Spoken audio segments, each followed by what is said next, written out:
बाद उसकी भविष्य की जो आवश्यकताएं हैं उसकी दृष्टि से बनाई जाती हैं। तो आपने गंगोत्री से लेके गंगा सागर तक पूरी सड़क ही साफ कर दी, क्योंकि नमाज तो कहीं हो नहीं रहा है। नहीं, गंगोत्री से गंगा निकलती है और गंगा सागर में जाती है। जब गंगोत्री पूरा साफ क्लीन कर दिया, गंगा सागर में तो होना ही चाहिए, तो गंगा सागर तक हो गया, सब जाके वहां मिल गया। अजीत सर से संबंधित समाचार है सर।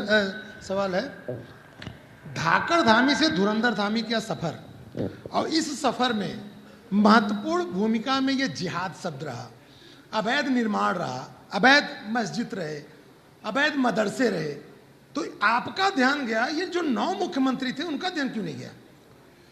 अब देखिए, ऐसा है कि हर राज्य के मुख्यमंत्री अपने अपने राज्य के अनुरूप बहुत अच्छा काम करते हैं।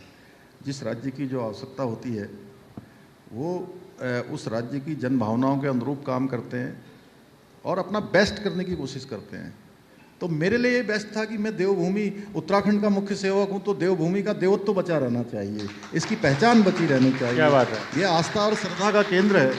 पूरी दुनिया जहाँ आस्था के लिए आती है, श्रद्धा के लिए आती है, अपने शोधन के लिए आती है, आत्म तत्व को प्राप्त करने के लिए आती है, तो उनका आत्म तत्व कैसे मिलेगा? जब यहाँ का वातावरण होगा। यानी कि कहते हैं ना कि अच्छी संगत होगी तो अपने आप जो है व्यक्ति उसी दिशा में चला जाता है। इसीलिए अब लोग कहने लगे हैं कि पुष्कर सिंह धामी पुष्कर नहीं, फ्लावर नहीं, फायर है, क्योंकि आप लगातार एक के बाद एक फैसले ले रहे हैं। मदरसों को लेकर हरिद्वार में आपने कहा गैर हिंदुओं का प्रवेश नहीं होगा, तो ये जो लाइन है हार्ड हिंदुत्व की, इसको लेकर आप लोगों को बहुत फायदा मिल रहा है। क्या लगता है आपको? देखिए, मैंने कभी भी किसी के बारे में, किसी दूसरे वर्ग के बारे में कभी भी कोई ऐसी कटु बात भी नहीं करी है, और मैं तो ऐसे राज्य का मुख्य सेवक हूँ जहाँ पर कोई आपस में विद्वेष नहीं है लोगों में। सब लोग बड़े प्रेम प्यार से यहाँ रहते हैं, आपस में एक दूसरे के साथ मेल जोल के रहते हैं।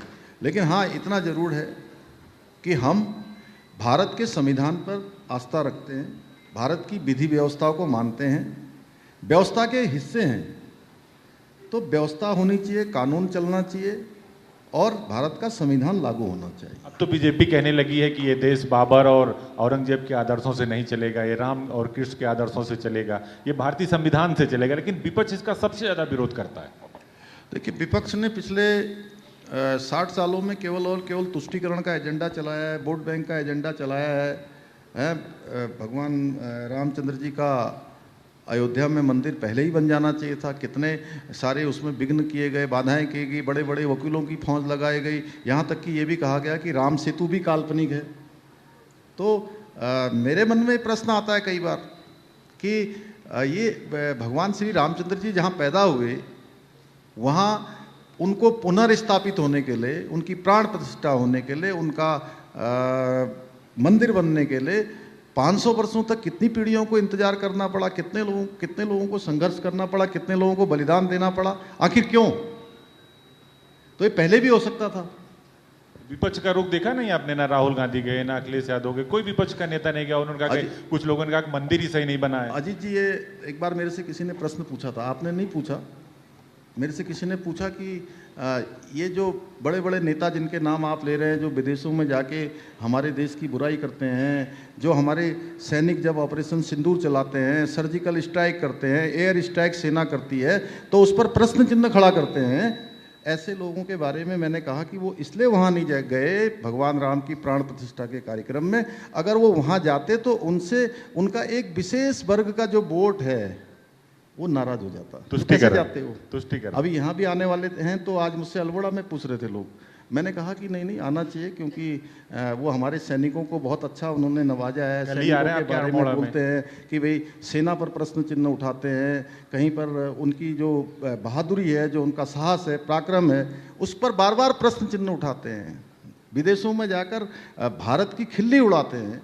और ये तो राष्ट्रवादियों की ज़मीन है, देवभूमि है, जहाँ का हर परिवार से कोई सेना में है, कोई अर्धसैनिक बलों में है, 2-2 अंतर्राष्ट्रीय सीमाओं से लगा हुआ ये प्रदेश है। और राष्ट्र प्रथम की भावना यहाँ के हर एक बच्चे में भी निहित है। इसीलिए तो आपके राष्ट्रवाद ने कश्मीर से लेकर कन्याकुमारी तक तो कमल ही खिला रहे हैं लगातार।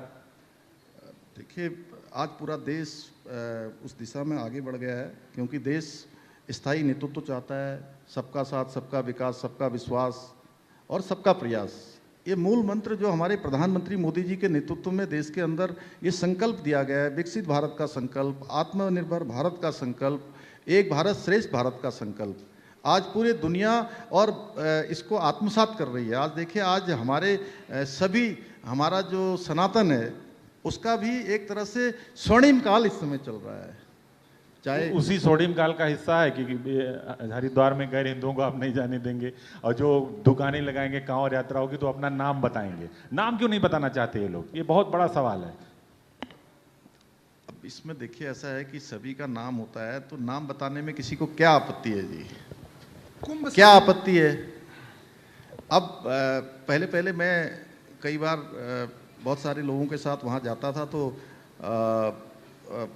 जैसे कभी लघु शंका के लिए चला गया, तो अन्य साथी गण भी होते थे, मुख्यमंत्री गण और अन्य राज्यों के। तो मैं कक्षा 10 में पढ़ता था, 91 में, तब से मैं जनेऊ धारण करता हूँ।